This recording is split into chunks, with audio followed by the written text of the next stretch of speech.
Premier rendez-vous de ce salon CE de printemps autour du temps de travail. Pour cela, nous recevons François Rubert et Jean Grandjean.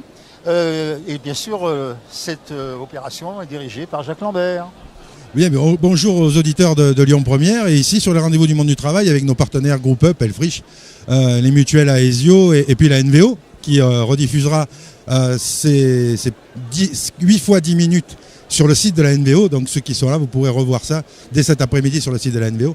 On va parler de la durée du travail et des 32 heures. Donc la durée du travail est un des sujets des présidentielles qui est évoqué par l'ensemble des candidats.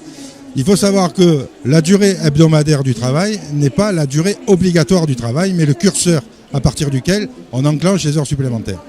Alors, on a commencé à réduire le temps de travail depuis 36. Est-ce qu'une société moderne doit partager le progrès en réduisant le temps de travail, puisque la technique permet de réduire cette obligation de temps de travail? Donc bonjour. Donc oui, là on va donc parler de la réduction du temps de travail et de la campagne que mène la CGT, qu'elle soit les 32 heures.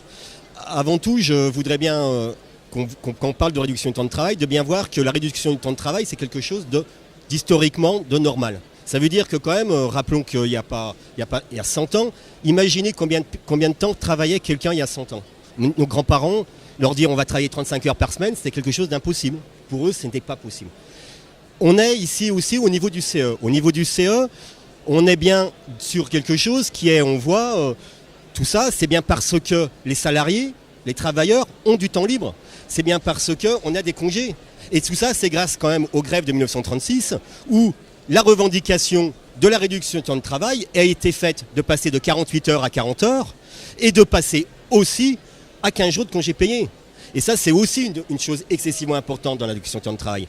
Donc, la réduction du temps de travail, ce qui est actuellement bizarre, c'est qu'on passe notre temps à nous dire que dans notre société, il faut travailler plus. Parce que si notre société, si on ne travaille pas plus, tout s'écroule. En tout cas, ce que nous, on peut s'apercevoir tous les jours, c'est que quand même en France, par exemple, il y a plus de 20% de la population active qui est inscrite à Pôle emploi. 20%, c'est quand même quelque chose d'énorme. Et on voit bien que depuis 10 ans, on nous dit travailler plus, ça va baisser le chômage. Non, ça ne baisse pas le chômage. Donc la réduction du temps de travail, pour nous, je pense qu'on reviendra dans le débat, correspond à plusieurs revendications. Une revendication de partage de la richesse. Comme on le verra, je pense, on a les moyens de payer les 32 heures, payer 35 heures, sans problème dans notre société. C'est aussi une vraie bataille où, a priori, on ne doit pas perdre sa vie en la gagnant. Ça veut dire qu'on doit travailler en tant que salarié, on doit pouvoir vivre de ce salaire, mais ça ne peut pas être l'objectif ultime. Et actuellement, ce qui est assez drôle quand on parle de temps de travail, c'est qu'on nous dit travailler plus. Pourquoi ? Pour éviter le chômage. Alors, il y a des pays où ça fonctionne. La Suède est passée à 32 heures sur 4 jours et a une croissance de 3%. Pourquoi on n'arriverait pas à la même chose en France ? Eh bien justement, pourquoi ? On peut y arriver, il suffit d'essayer. Nous, on pense que c'est faisable, mais pour ça, il faut qu'il y ait une volonté politique, il faut qu'on y arrive à dire à un moment donné, travaillons moins, payez pareil, et on verra que ça créera alors des richesses par exemple.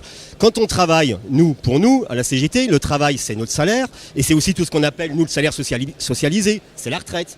Plus on est à travailler, plus on a des financements pour la retraite, plus on finance la sécurité sociale. L'idée c'est de créer plus de cotisants que d'allocataires. L'idée c'est bien sûr de créer toute personne qui peut travailler cotise dans notre système de répartition pour justement avoir des retraites qui puissent continuer à exister. Là actuellement, parce que la réduction du temps de travail c'est aussi ça, c'est de nous dire vous allez travailler plus, vous allez travailler plus longtemps, mais pas tous. Alors, et en plus, bien sûr, je reviens aussi en 36, je reviens un peu à ça, c'est que c'était une augmentation de salaire de 20% en même temps. Alors, en 2006, on nous a dit, voilà, la pyramide des âges est telle que nous allons avoir le plus grand nombre de salariés partant à la retraite qui sont nés en 46 à 60 ans. Donc à partir de là, il va y avoir un renouvellement, notamment dans les banques. Et on se rend compte qu'il n'y a pas eu le remplacement escompté dans les banques de par l'arrivée du numérique dans les entreprises. Est-ce qu'il y a une cohérence à dire on va travailler plus avec les outils, le numérique et le progrès, de faire qu'est-ce qu'il y a toujours du travail pour tous avec ce bouleversement qu'amène l'économie numérique? Alors, sur l'économie numérique, c'est assez intéressant d'en parler parce qu'a priori, toutes les études montrent que de toute façon, alors il y aura 30% d'emplois en moins, 30% d'emplois qui pourront être remplacés par le numérique. Parce que le numérique actuellement, ce qu'on a connu nous, c'est l'automatisation par rapport, je dirais plutôt au monde ouvrier. Et maintenant, ce qu'on connaît, c'est l'automatisation par rapport aux services. Ça veut dire que dans tout plein de secteurs, de plus en plus, l'informatique fera que de plus en plus de tâches pourront se faire. Mais ça ne veut pas dire qu'il n'y a pas de création de richesse. Ça ne veut pas dire que les gens ne travaillent pas. Ça veut tout simplement dire qu'on a besoin de moins de personnes pour faire la même chose. Oui, il y a qu'à voir ce qu'on appelle les GAFA, donc Google, Amazon, Facebook et le dernier, je ne sais plus, qui eux arrivent à créer de la richesse sur l'économie numérique. Je pense. Alors sur l'économie numérique, je vais prendre un exemple. Il ne la partage pas la richesse. Mais non, il ne la partage pas. Mais je vais quand même prendre un exemple aussi sur l'économie numérique, enfin l'informatique. Moi je travaille à Pôle emploi. En réalité, ce qui se passe actuellement à Pôle emploi, c'est qu'on nous explique qu'il y aura besoin de moins de personnes parce que par exemple le calcul des droits se fera par une machine. En tout cas, ce qu'on s'aperçoit, c'est que déjà ça ne marche pas. Parce qu'il y a plus d'erreurs. Mais j'espère, moi, qu'à un moment donné, il y a des tâches répétitives qui peuvent se faire. Mais ça ne veut pas dire que le service qu'on rend doit disparaître. Ça veut dire qu'à un moment donné, si on travaille moins, mais mieux, si on travaille moins et qu'on rend service aux gens, si on peut leur répondre individuellement, c'est bien. Actuellement, ce qui se passe avec le numérique, c'est de dire aux personnes, nous, tout numérique, c'est ce qui se passe dans les services publics, tout numérique, ne venez plus, on ne veut plus vous voir, et si vous vous trompez, on ne sait pas comment vous arranger. Et la réduction du temps de travail, pour nous, c'est bien prendre ça en compte, et c'est travailler tous, mais mieux. Et je pense que ça, c'est quelque chose aussi qui est important. Alors, il y a aussi la productivité. Nous avons en France, statistiquement, les salariés dans les plus productifs d'Europe. Je ne sais plus s'ils sont premiers ou deuxièmes. Et quand on dit 35 heures, ça aussi on sait que c'est faux, puisqu'il y a une statistique de la DARES qui dit qu'un salarié français travaille en moyenne 41 heures. Donc, on veut nous faire travailler 39 heures alors qu'on travaille déjà 41. Donc là, pour moi, je pense qu'il y a une petite contradiction avec une productivité qui est déjà la plus élevée d'Europe. Donc finalement, travailler plus, pourquoi, comment la CGT on traduit cette volonté de faire travailler plus? En réalité, ce que la CGT, ce qu'on peut voir tous les jours, comment on traduit, c'est pas de travailler plus en réalité. C'est que les personnes travaillent, produisent plus, que ces personnes-là, avec le chômage, les personnes ont peur de perdre leur emploi, et qu'à un moment donné, il y a une contrainte dans le travail qui fait qu'on ne peut plus revendiquer. Et ce qui se passe, à mon avis, au niveau, alors pour revenir, en réalité en France, on travaille en moyenne 36 heures. Parce que quand on dit qu'on travaille 39 heures, c'est pour les temps pleins. Parce qu'on a deux choses qu'on s'aperçoit au niveau du temps de travail. On a de plus en plus de gens à temps plein qui on leur demande de travailler de plus en plus, mais on a de plus en plus de temps partiel, qui eux n'ont pas assez pour vivre. Et en même temps, on a de plus en plus de demandeurs d'emploi. C'était juste pour, en réalité, le temps de travail en France est de 36 heures, il est plus haut qu'en Allemagne.